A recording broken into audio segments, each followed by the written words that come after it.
গুনাহ করার সময় একটু খেয়াল করব আপনি গুনার পথে কিভাবে পা যাচ্ছেন, আপনার হাত কিভাবে আগাচ্ছেন।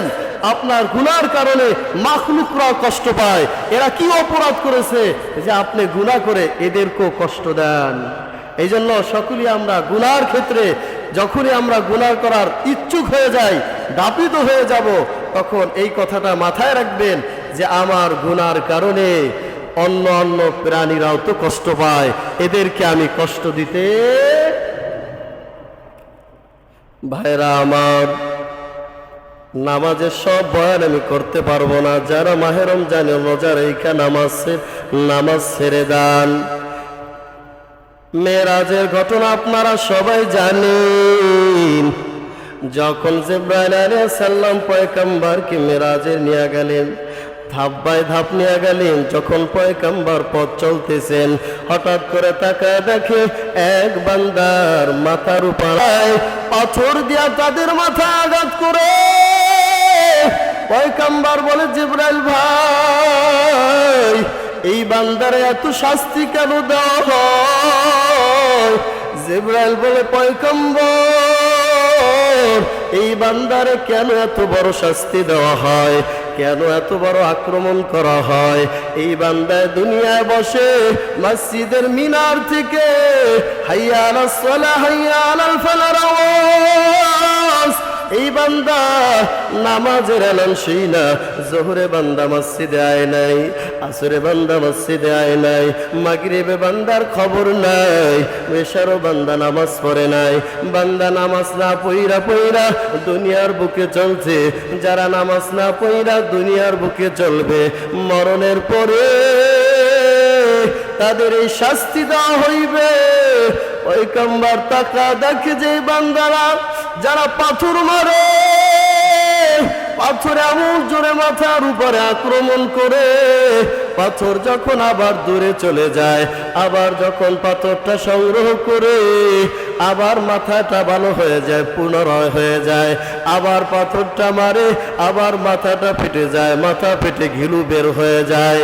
আবার যখন পাথরটা দূরে সরে যায়, ও যুবক, তোমার কি একটু মা লাগে না? তোমার কি শাস্তির ভয় হয় না রে ভাই? নাফরমানি বান্দার জন্য, বেনামাজির বান্দার জন্য মরণের পরে শাস্তি বরাদ্দ থাকবে। যখন আবার পাথর সংগ্রহ করতে যায়, আবার মাথাটা পুনরায় হয়ে যায়, আবার মাথার উপরে পাথর মারে, এইভাবে করে করে তার শাস্তি চলতে থাকে। পয়গম্বর দেখিয়া তুই চোখের পানি ছেড়ে কাঁদে। আহারে,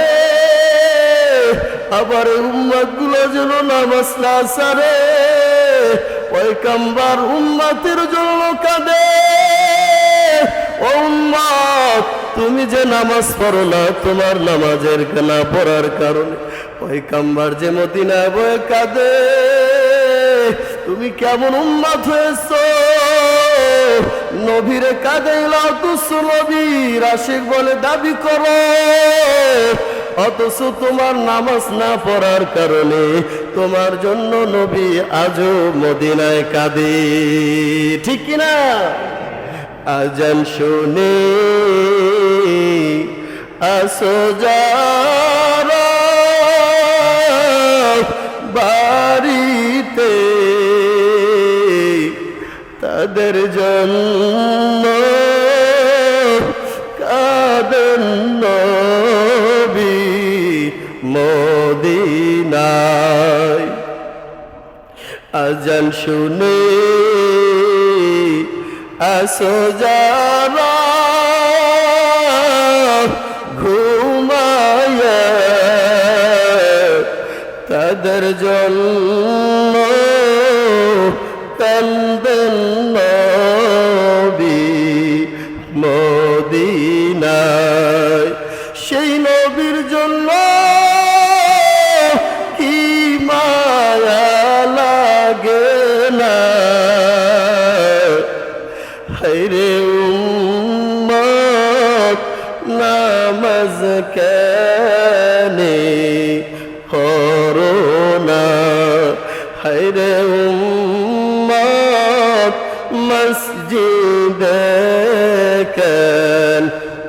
আসো না। আমরা আজকে থেকে নামাজ ছাড়বো না ধরবো? আল্লাহ পাক প্রত্যেককে 5 ওয়াক্ত নামাজ পড়ার তৌফিক দান করুক, বলেন আমিন। ভাইরা আমার, সাহাবীদের জীবনের দিকে তাকাবেন। সাহাবীদের খাবার অভাব ছিল, নামাজ ছাড়ে নাই। সাহাবীদের পোশাকের অভাব ছিল, নামাজ ছাড়ে নাই। সাহাবীদের ভয় ছিল কাফেরদের আক্রমণ। সাহাবীরা তীর সহ্য করেছে, তবুও নামাজ ছাড়ে নাই। অথচ সেই সাহাবীদের ত্যাগের বিনিময় আমরা এমন একটা সুষ্ঠু সমাজ পেয়েছি, নামাজ পড়লে কেউ আমাদের আক্রমণ করে না, বলেন কিনা, করে কিনা? কেউ আমাদের কষ্ট দেয় না। আর নামাজ পড়লে মা বাবা প্রশংসা করে, আমার সন্তান নামাজি। ভাইরা আমার, নামাজ সম্পর্কে বহুত আলোচনা, তার ভিতর থেকে ছোট্ট একটা ঘটনা আমি সাহাবীদের ঘটনা শুনাই। চোখের পানি পড়বে আপনাদের। আমাদের কোনো অভাব নাই, পোশাকের অভাব নাই, খাবারের অভাব নাই, এমন কোন বিপদ আল্লাহ চাপায় দেয় নাই যেই সেই বিপদের সম্মুখীন হয়ে আমাদের নামাজ ছাড়া লাগবে।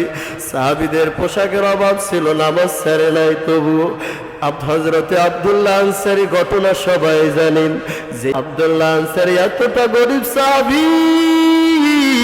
আব্দুল্লাহ আনসারী প্রত্যেক দিন প্রত্যেক নামাজের জামাতে শীতে মসজিদে নববীতে যায়। আবার যখন নামাজ শেষ হয়ে যায়, আব্দুল্লাহ আনসারী সবার আগে বাড়ি প্রবেশ করে। সাহাবায়ে কেরাম তাকা দেখে আব্দুল্লাহ আনসারী সবার দেরিতে যায়, আবার সবার আগে মসজিদ থেকে বাড়ি চলে আসে। সাহাবায়ে কেরাম পয়গম্বরের কাছে বললেন, ও পয়গম্বর, আপনার সাহাবী আব্দুল্লাহ আনসারী জামাতের শেষে সবার শেষে আসে, আবার নামাজ শেষ হওয়া মাত্র সবার আগে চলে যায়, কারণ কি? কারণ কি? পয়গম্বর বললেন, আব্দুল্লাহ আনসারীর বাড়িতে চলো। হযরতে আবু বকর ওসমান 4 সাহাবীকে নিয়ে পয়গম্বর রওনা। আনসারীর বাড়ির সামনে দাঁড়াইয়া যখন আবু বকর সালাম দেয়, কোনো আওয়াজ নাই। আবার যখন সালাম দেয়, কোনো আওয়াজ নাই। পয়গম্বর সাহাবীদেরকে বললেন, চলো চলো চলো, আব্দুল্লাহ আনসারী বোধহয় বাড়ি নাই, কোনো কাজের জন্য বের হয়েছে।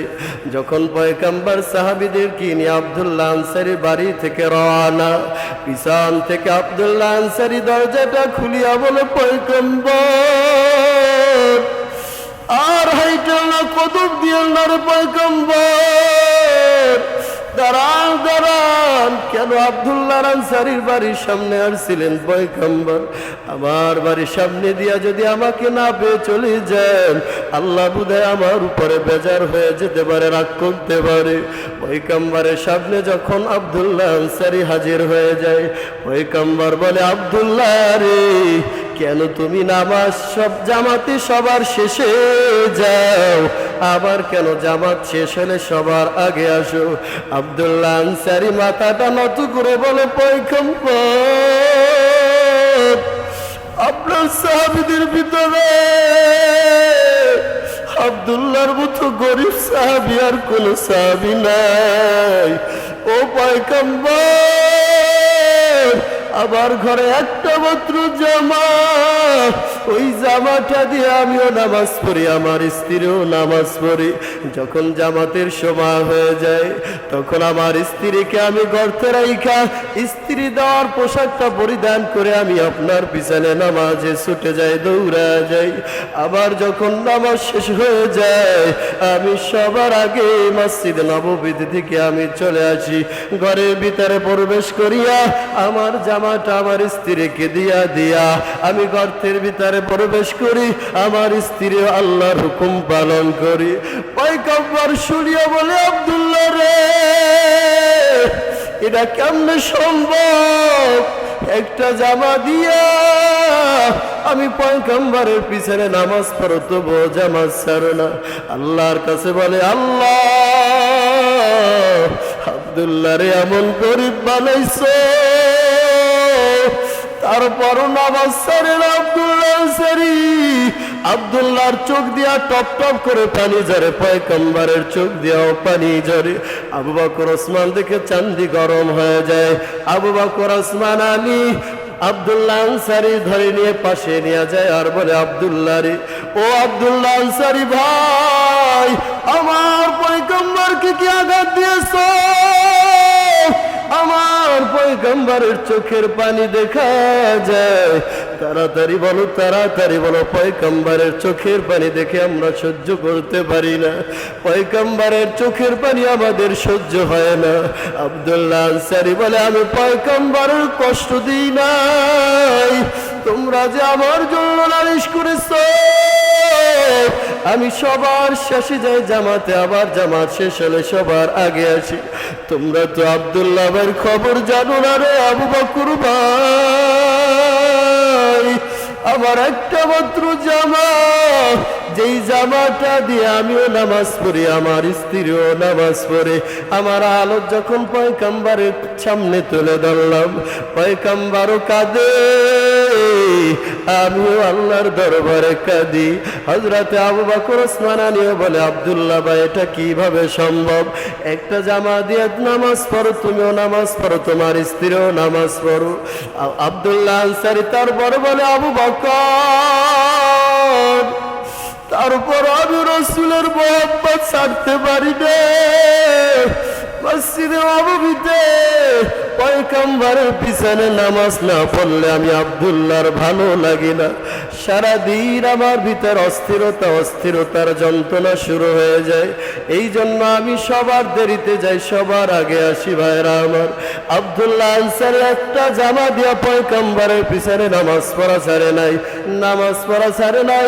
অথচ দুনিয়ার খোঁজ নিয়ে দেখা যায় আমার যুবক ভাইদের জামা কাপড়ের কোনো অভাব নাই, আমার মুরব্বী ভাইদের বাবাদের জামা কাপড়ের অভাব নাই, অর্থের অভাব নাই। সাহাবীদের ভিতরে খাবারের অভাব ছিল কিনা? ছিল কিনা? সাহাবীদের খাবারের অভাব ছিল, সাহাবীদের পোশাকের অভাব ছিল। সাহাবীরা ভালো হালতে নামাজ পড়তে পারে নাই, কাফেরা আক্রমণ করেছে, সেই তীর খেয়েও খেয়েও সাহাবীরা নামাজ পড়েছে, তবু নামাজ ছাড়ে নাই। আমরা কেমন মুসলমান? এত সুন্দর নবীর আর সাহাবীদের ত্যাগের বিনিময় এত সুন্দর দিন পেয়েছি, আমরা কেমনে সেই নামাজটা ছেড়ে দিই? ঠিক কিনা বলেন? আব্দুল্লাহ আনসারী দ্বারা আপনার কি হলো? আব্দুল্লাহ আনসারী একটা পোশাক দিয়েও নামাজ ছাড়ে নাই, আর আপনার অনেক পোশাক আপনি নামাজ ছেড়ে দেন। একটু কষ্ট লাগে না? আল্লাহ পাক যদি আপনাকে বলে, বান্দারে আমি তোমাকে পোশাকের অভাব দেই নাই, খাবারের অভাব দেই নাই, বালা মুসিবত চাপাই দেই নাই, আমি তোমারে কোনো অভাবে রাখি নাই, আমি তোমার সব দিক থেকে পুরো ফুলফিল রেখেছি, কেন আমি মালিকের দরবার সেজদা দেও নাই? কেন? আমার সাহাবীরা তো অভাব ছিল, খাবার অভাব ছিল, তবু তো নামাজ ছাড়ে নাই, তবু তারা রোজা ছাড়ে নাই, তবু আমার নাম তারা মুখ থেকে দূরে সরে নাই। ওই দিন আল্লাহ পাক বিচারের কাজ করে দাঁড়াইয়া, যদি দাঁড়া করে আল্লাহ পাক আমার আপনার থেকে জবাব চায়, দেওয়ার মতো ক্ষমতা আমাদের কাছে